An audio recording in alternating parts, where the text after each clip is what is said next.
Garing in a name, lo jamo berono. Garing in a name, garing in a name, lo jamo berono. Garing in a name, lo jamo berono.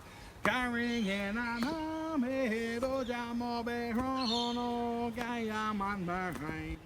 Yulani Galnal Jal Bunji, Narigan Jikanji, Narigan Birigaba Jaru, Narigan Inigai, Narigan Waka Waka Willy Willy.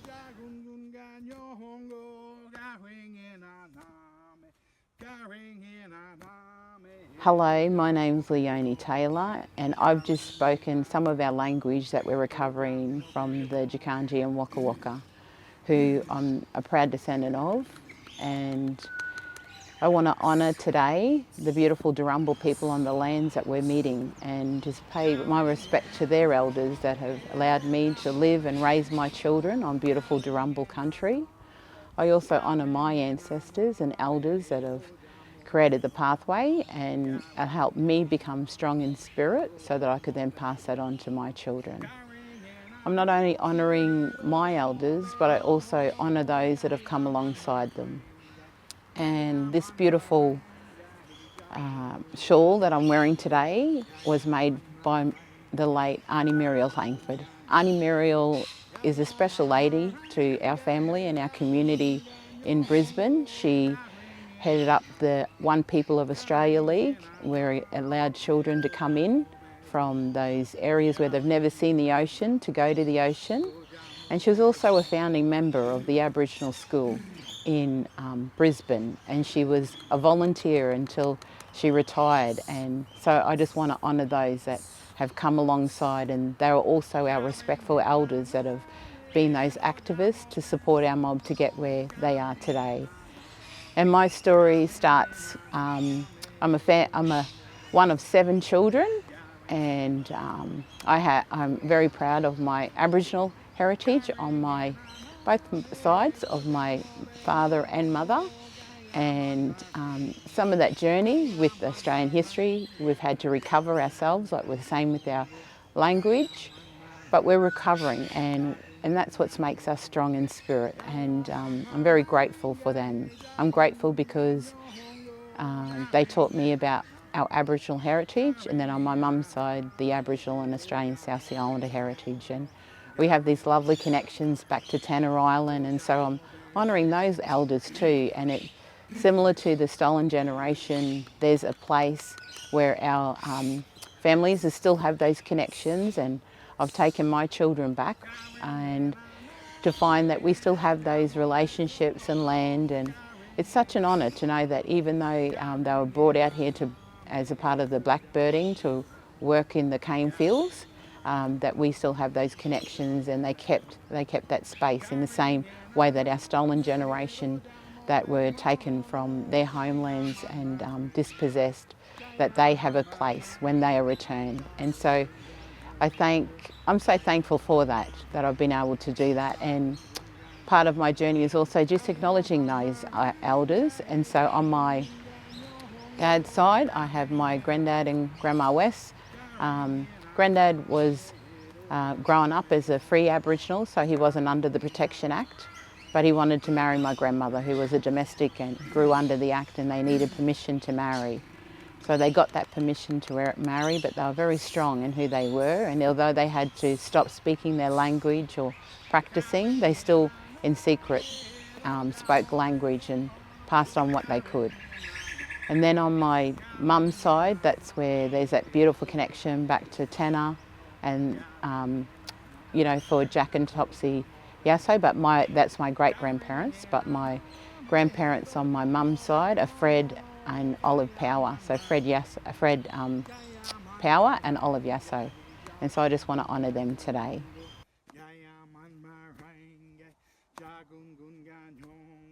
Growing up, it was, my parents were activists, so I'm very proud of what they did for us, because they made us alert in terms of, you know, they fought for the services that they got, so education, My parents were part of the movement with the late Uncle Koiki Mabo and Auntie Benita, just to get the black community school. So I was able to attend the black community school in Townsville, and that shaped me in terms of culture and identity, because we were able to speak language and learn language not only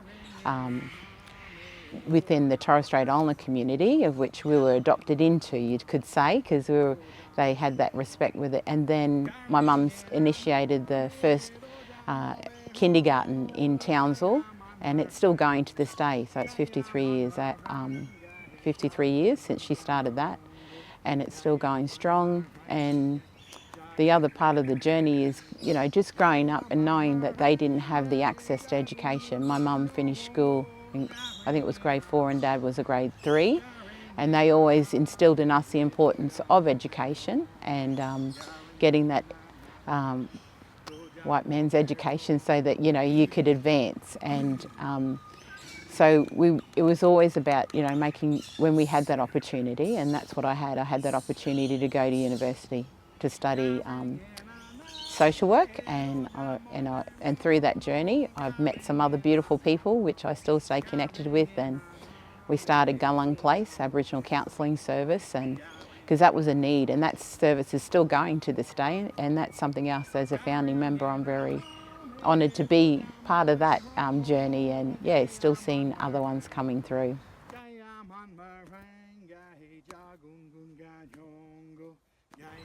My childhood would, you know, there's a trauma there, but we don't focus on the trauma, you know. We know that that's part of us, but that's what we also use to get strength from that and heal. And there's been lots of healing over the years, and that's why I can stand strong in who I am, and I've taught my children to stand strong in who they are. And yeah, I'm just very grateful that, yes, as I think of those on my journey today, some are with me in spirit.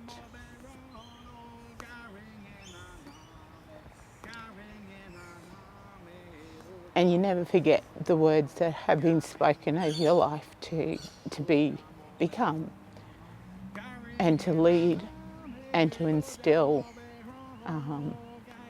in the future generation, to be proud, to be strong, to be deadly, and never forget who you are and where you come from. I think the important things of me instilling being strong, being, you know, being courageous, and also being deadly is my children. So all of my children have been blessed in the way that, you know, they've all been given traditional names, and those traditional names are passed down by my dad, so they don't get their name until they've actually been observed for a year, and then we have a little ceremony and their name's given to them. And so my firstborn is Shay, and his name's Mangana, which means spotted gum, because my dad's seen the strength and how he was. He was a strong, staunch young man that had leadership qualities, and so Dad gave him the name of Mangana. My next one down is Leon, and his name Wangama, because he used to sleep on his belly all the time, and that's how he is. He's very cool, calm and collected, and Wangama is a little sand frog, so that's my second boy. And then the third boy is Josiah, and his name's Burragum, and he just loved it. He had lots of energy, and Burragum in our language is rock kangaroo, and that's and he just bounces all over the place, and he's still the same, very active and very healthy. And then my youngest daughter, her name was given on the day she was born. So the journey with her is that I was told at the age of 18 that I'd never have children, so my dad was with me, and so when the girl came along, he knew that she was coming along, and because my husband is, we have connections also to Noogie down near Stradbroke Island, so he's a Gurrumpul man, and also has connections to the Yagara country. My dad gave her the name of Miramar, which is Morning Star. And as soon as he held her on the day that she was born, he goes, "I've got her name and I'm naming her now." I said, everyone else had to wait 12 months, but my dad was like, "No, I've been waiting for her." And it's just lovely how he knew that she was coming. I had no idea. And then I just want to acknowledge that as a stepmom, I have two beautiful older girls too that, you know, that have helped shape me and, as a person, and I'm just grateful for them too. So I just want to acknowledge them too, and my beautiful 4 grandchildren. So thank you.